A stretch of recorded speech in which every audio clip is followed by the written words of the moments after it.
Face à face avec Catherine Morin-Desailly. Bonjour, vous êtes la Bonjour. présidente de la commission culture au Sénat, sénatrice centriste de Seine-Maritime. Merci d'être avec nous sur ce plateau. Merci de m'accueillir.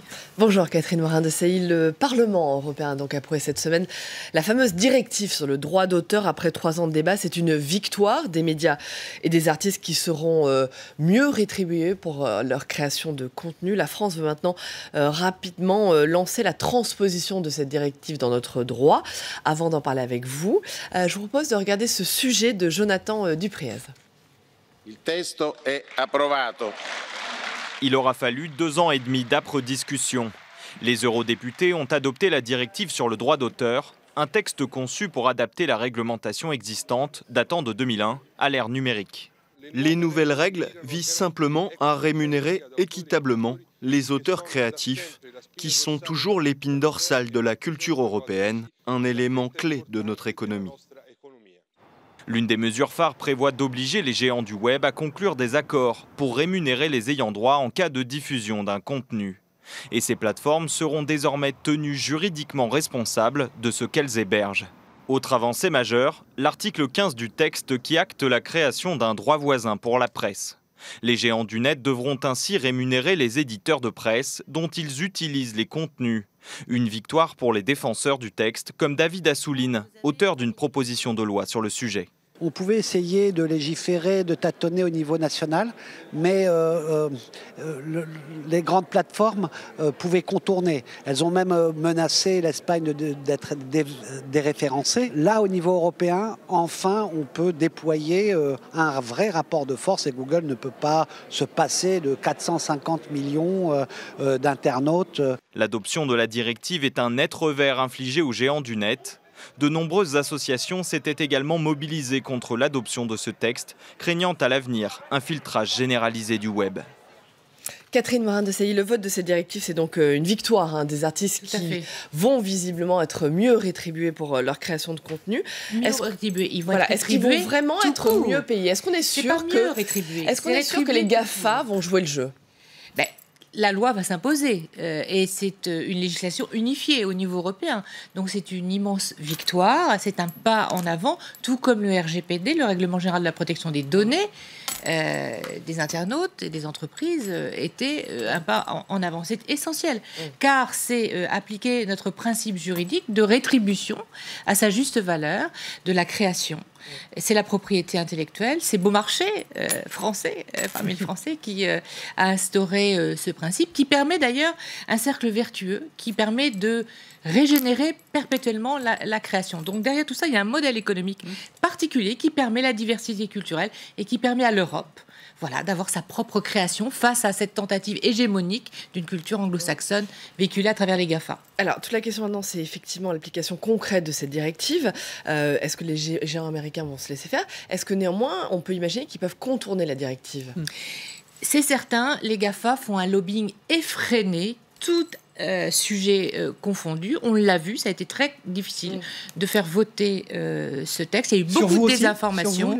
Oui, moi, depuis que je traite ces sujets depuis une dizaine d'années, j'ai perpétuellement des tentatives de me convaincre. Mais plus grave encore, un récent article dans la presse anglo-saxonne révélait que, à travers un document interne de Facebook qui a été mis en lumière suite à l'affaire Cambridge Analytica, que les GAFAM, en tout cas Facebook, exercent une pression, des menaces, des intimidations dans un certain nombre de pays, dont la plupart des États membres. Précisément, Catherine Morin-Desailly, ce vote, ce résultat cette semaine, c'est 3 ans de discussion, de débat, de lobbying. Comment vous avez obtenu cette victoire? Vous y avez pris part, vous avez joué un rôle. C'est une victoire collective, c'est avant tout les eurodéputés qu'il faut féliciter. C'est nos 2 ministres de la Culture successifs, Françoise Nyssen et Franck Riester, qui a concrétisé cette avancée.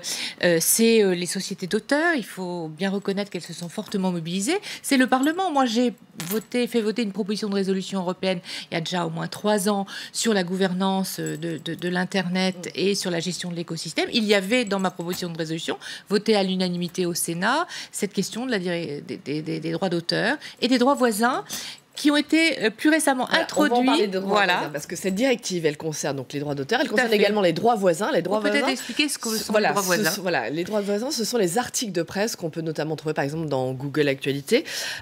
Comment ça va se passer ? La rémunération des journalistes. Qui va payer ?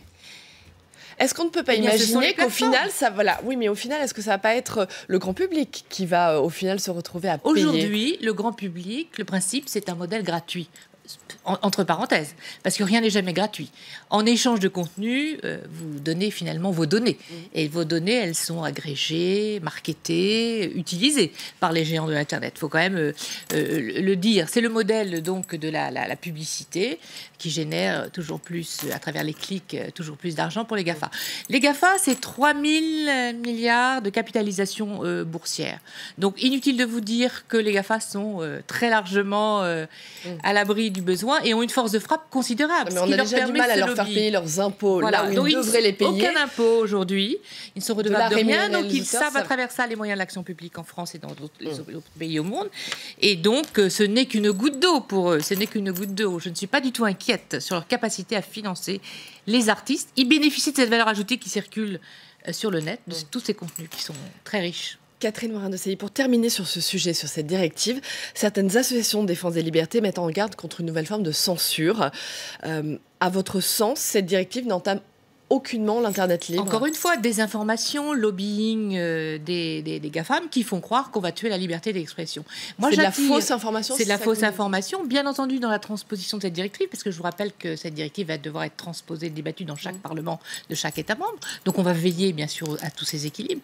Mais je rappelle qu'aujourd'hui, la liberté d'expression, elle est davantage bridée indirectement par les GAFAM contre un système d'hyper-conditionnement de ce qui vous expose et ce que vous trouvez sur vos tablettes, à travers le traitement de l'information et des contenus, à travers des algorithmes opaques. Une députée allemande, Julia Reda, parlait de journée noire pour la liberté du net. Oui, mais c'est une ultra-libertaire. Julia Reda, je la connais bien. On l'avait auditionnée ici au Sénat il y a quelques années dans le cadre de nos travaux. Ne pas... se battre pour la juste rémunération des créateurs, c'est tuer la création artistique. C'est tuer la création en Europe, c'est tuer des œuvres d'art, des futures œuvres d'art. Et je trouve ça assez grave. On va maintenant parler d'un autre sujet, les déclarations de Gérald Darmanin. Saveria, absolument, sur une radio, ce matin, a proposé la suppression de la redevance télévisuelle. 139 € pour, je rappelle les chiffres, pour la métropole, 89 pour les dom-tom. Comment s'en sortir ? Parce qu'elle finance France Télévisions, l'audiovisuel public. Elle va être remplacée. Elle était c'est tout comme la suppression de la taxe d'habitation, à laquelle la redevance vous êtes d'accord ou pas, non, avec je ça? ne suis pas d'accord. D'abord parce qu'on en débat. Et c'est le ministre de la Culture, moi je vais entendre sur ces sujets. C'est lui qui va être responsable de ce projet de loi sur l'audiovisuel.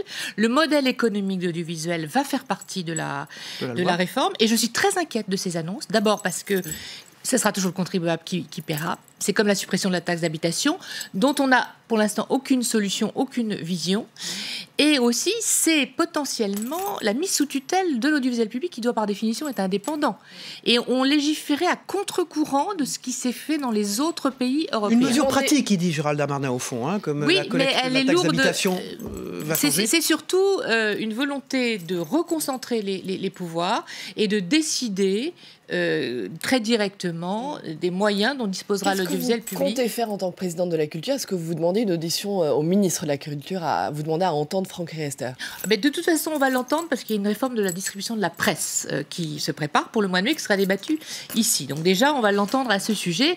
Et bien entendu, on va l'entendre pour préparer la loi audiovisuelle. Mais vous savez, Franck Riester, on travaille avec lui depuis pas mal d'années. Il était député. J'ai travaillé avec lui d'ailleurs au sein de la commission dite Copé en 2009.